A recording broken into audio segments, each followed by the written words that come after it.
Henry Thompson was known as one of the wealthiest and most influential men in his city. At 39, he had amassed a considerable fortune in real estate and was widely respected for his philanthropic activities. Henry fervently believed that good deeds could transform society, filling hearts with hope. From a young age, Henry had been ambitious, born into a humble family and working tirelessly to build his empire. Initially, his relentless pursuit of wealth made him somewhat arrogant, focusing solely on his own gains. Business was his life, and financial success was his primary goal. He married Sarah, a sweet and dedicated woman who saw beyond his hard exterior and believed in the kind man he could be. Together, they had a son, Samuel, who brought a special sparkle to Henry's life. However, life had a peculiar way of teaching valuable lessons. A tragic car accident 6 years ago that took the lives of his wife Sarah and their son Samuel changed his perspective forever. Consumed by guilt and pain, Henry realized that no amount of money could replace the people he loved. He had fallen asleep at the wheel while returning from an early morning party, a mistake he relived during his sleepless nights. Determined to make a difference, Henry dedicated his life to helping the less fortunate. He funded schools, hospitals, and various charitable institutions. His fortune became a tool for bringing positive change to the world, rather than just a symbol of his success. During one of his regular visits to charitable institutions, he decided to visit an orphanage in a neighboring town, run by a woman named Margaret. Upon arriving at the orphanage, Henry was warmly greeted by Margaret, a middle-aged woman with a kind smile and compassionate eyes. Margaret showed Henry the facilities, which were in good condition but clearly needed more resources. She explained the challenges they faced, from a lack of funds to maintain the children to the need for more volunteers to care for them. Henry felt a pang in his heart, reminded of his own son. During their conversation, Margaret mentioned that with Christmas approaching, it would be wonderful if they could provide a special celebration for the children, with the gifts they so desired. The sparkle in her eyes as she spoke about the children reflected her dedication and love for them. Moved by the idea, Henry immediately committed to helping. He promised Margaret that he would organize a grand Christmas celebration without the children knowing. With his team's help, Henry began planning every detail. He hired a professional Santa Claus, ordered a huge Christmas tree, and started buying personalized gifts for each child, from toys to clothes and books. In the following days, Henry devoted himself intensely to preparing the event. He wanted each child to feel the magic of Christmas and believe in the power of kindness. His office, usually a place for serious business discussions, was now filled with Christmas decorations and gift lists. Henry personally selected the gifts, trying to imagine the smile on each child's face. As he organized the celebration, Henry reflected on his own transformation. He remembered how Sarah always talked about the importance of helping others and how he, at the time, didn't pay much attention. Now he understood. The meticulous planning and sincere desire to do good showed the transformation Henry had undergone. He was no longer just a millionaire. He was a man who understood the true value of compassion and generosity. With Christmas approaching, Henry felt anxious and excited. He knew that the event would not only bring joy to the children, but also fill his own heart with a sense of purpose and redemption. What he didn't know, however, was that this altruistic gesture would lead to a surprising encounter that would change his life in ways he could never have imagined. As he finalized the last details of the party, Henry looked at an old photo of Sarah and Samuel on his desk. He smiled, feeling closer to them than ever. He was determined to honor their memories, not just with words, but with actions that would make a real difference in the lives of others. The big day finally arrived. The orphanage was buzzing with excitement and activity, the children barely able to contain their joy. The walls were decorated with colorful garlands, twinkling lights, and carefully hung Christmas ornaments. A massive Christmas tree, glowing with lights and covered in ornaments, stood proudly in the center of the main hall. The aroma of freshly baked cookies and hot chocolate filled the air, completing the festive atmosphere. Henry arrived early, accompanied by his team and a hired Santa Claus, who was impeccably dressed in a bright red suit and a fluffy white beard. The children were delighted to see him, shouting with joy and rushing to greet him. Margaret, the director, welcomed them with a warm smile, her eyes shining with gratitude. "Welcome, welcome," Margaret exclaimed. "The children are so excited. They have no idea about the surprise we've prepared." Henry smiled, feeling enveloped by the children's contagious energy. He had invested so much time and heart into preparing this celebration, and seeing the joy on the children's faces was the greatest reward he could imagine. The gift-giving soon began. The children lined up, eager and full of anticipation. Santa called each child by name, handing out carefully wrapped packages. Each gift was met with laughter and surprised exclamations. Henry watched with a wide smile, feeling a wave of joy warming his heart.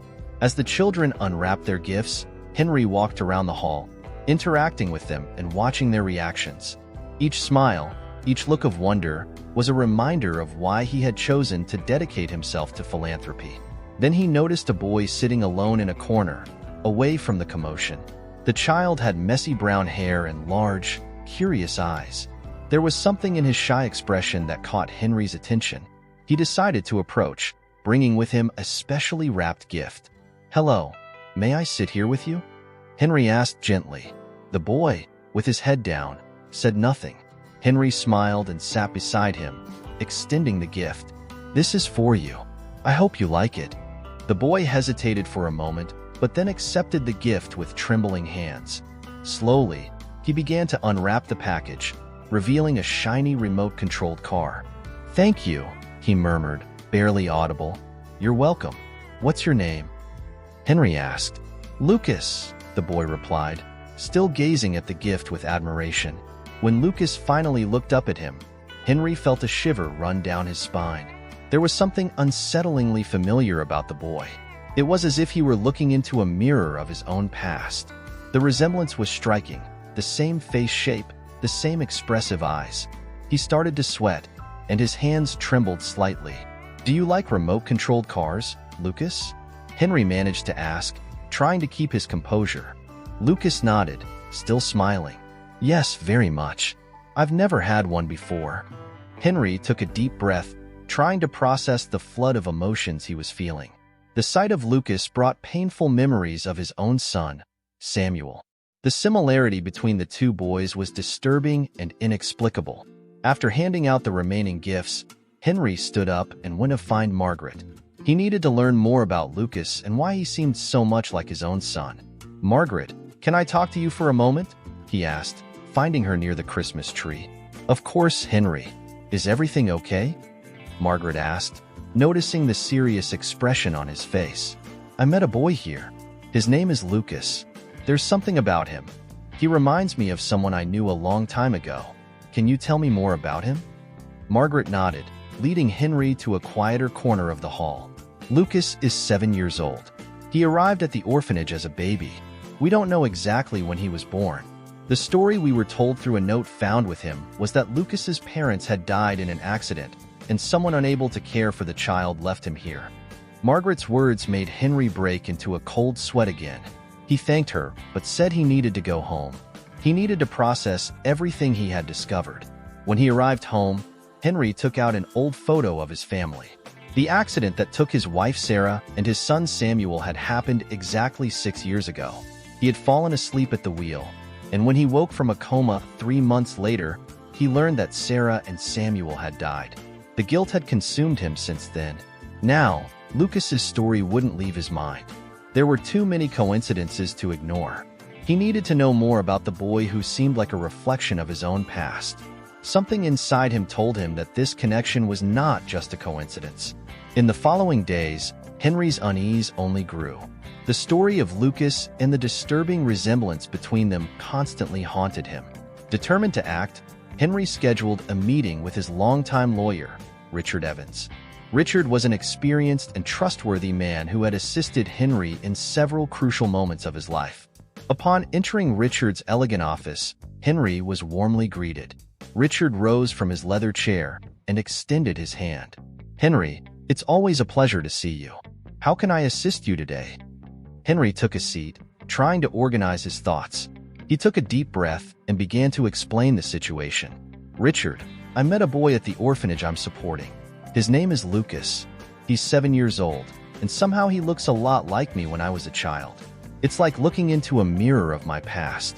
I can't stop thinking about it. I want to learn more about him and maybe even adopt him." Richard listened attentively, his expression growing more serious as Henry spoke. He was well aware of the tragedy that had marked Henry's life, and the intensity of his words did not go unnoticed. "I understand, Henry. Adopting a child is a significant decision, but we must proceed carefully and responsibly. The first step is to gather as much information as possible about Lucas. We need to verify his background and ensure there are no legal impediments." Henry nodded, feeling a mix of determination and hope. "Thank you, Richard. I appreciate your support. I don't know why, but I feel a strong connection with Lucas. I can't explain it. I just know I need to do this." With Richard's help, Henry began the legal procedures to investigate Lucas's background and potential adoption. As days turned into weeks, he spent more time at the orphanage, bonding with Lucas and getting to know him better. They played with the remote-controlled car, read stories together, and talked about dreams and hopes.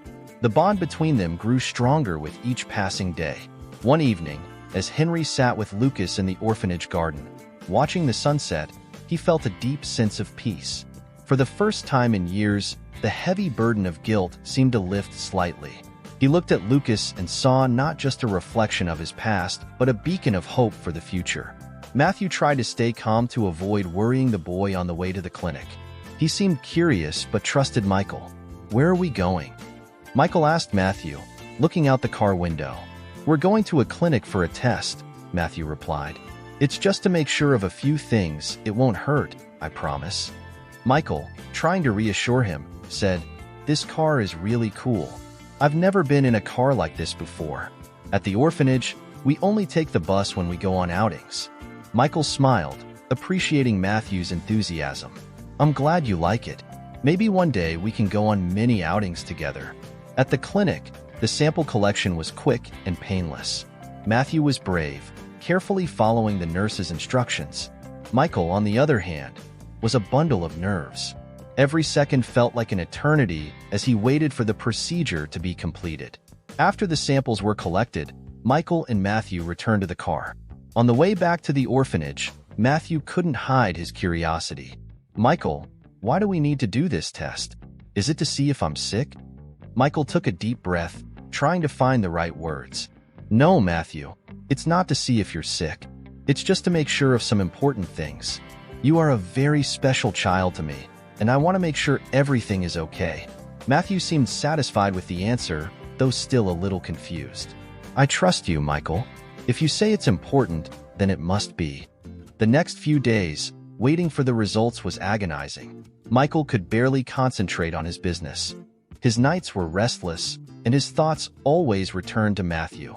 He imagined every possible scenario, trying to prepare himself emotionally for any outcome.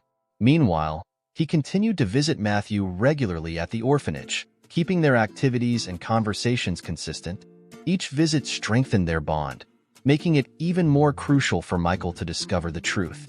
The days of waiting finally ended. Richard's phone call, informing him that the DNA test results were ready, brought a mix of relief and anxiety to Michael. He knew he was about to discover the truth, a truth that could change his life forever. The next morning, Michael went to Richard's office. The journey there seemed longer than usual, each traffic light and turn increasing his anxiety. When he finally arrived, he took a deep breath before entering. Richard was waiting for him in the meeting room, a sealed envelope in hand. His expression was serious, but there was a gleam of understanding in his eyes. "Michael, here are the results," Richard said, extending the envelope.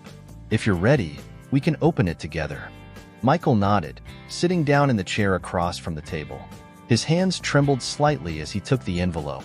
With one last look at Richard, he opened the envelope and pulled out the document.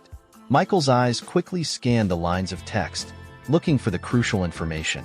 When he finally found what he was looking for, he stopped reading and reread the words to make sure he was understanding correctly.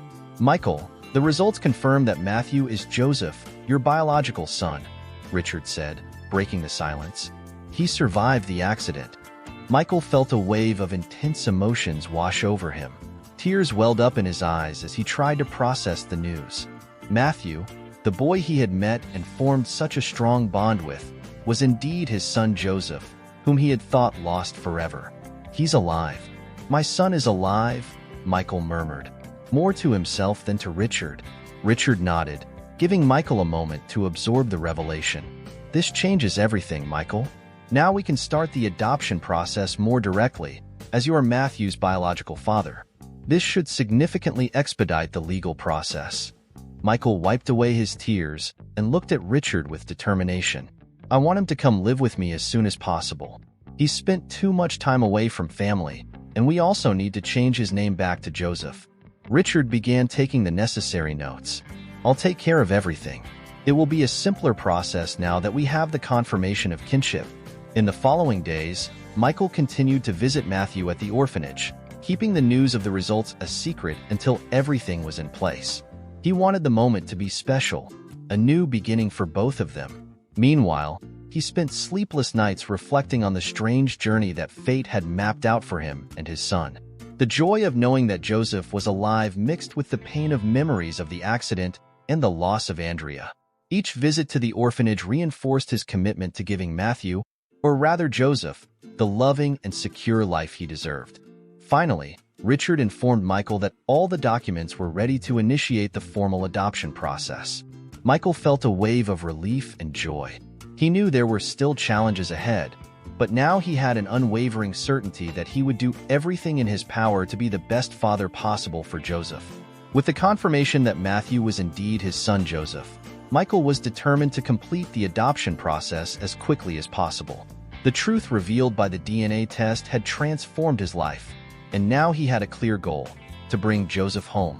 The adoption process, although now simplified due to the biological relationship, still presented legal and emotional challenges. Richard, Michael's trusted lawyer, began handling all the necessary paperwork to ensure that the adoption was completed as quickly and efficiently as possible. "Michael, even with the confirmed kinship, we need to follow the legal procedures for adoption," Richard explained during one of their meetings.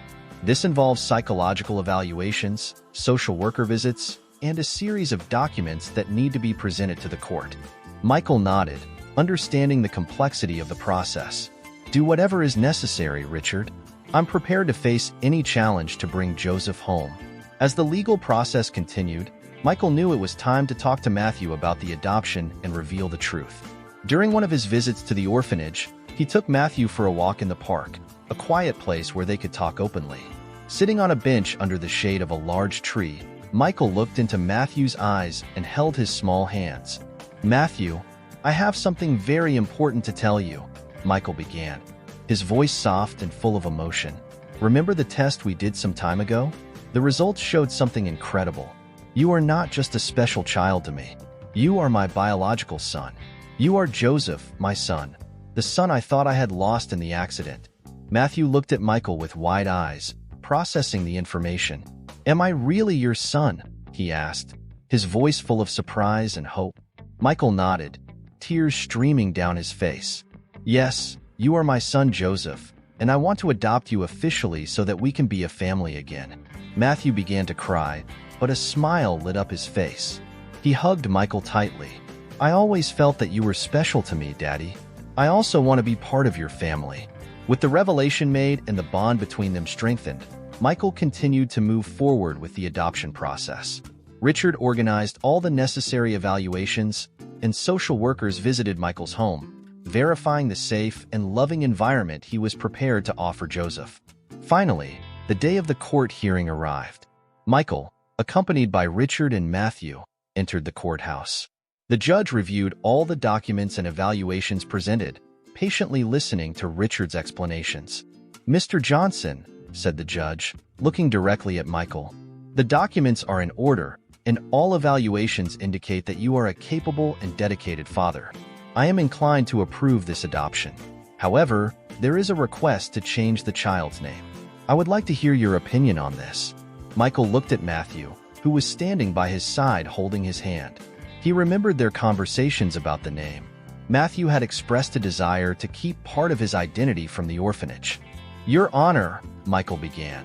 Matthew asked to keep part of his name from the orphanage in gratitude for the place that took care of him for so long. "We would like to change his name to Joseph Matthew Johnson." The judge smiled and nodded. That is a very kind gesture. The adoption is approved, and the child's name will be officially Joseph Matthew Johnson. Michael felt a wave of relief and joy. He thanked the judge, the lawyer, and everyone who helped with the process. As they left the courthouse, he knelt beside Joseph Matthew and hugged him tightly.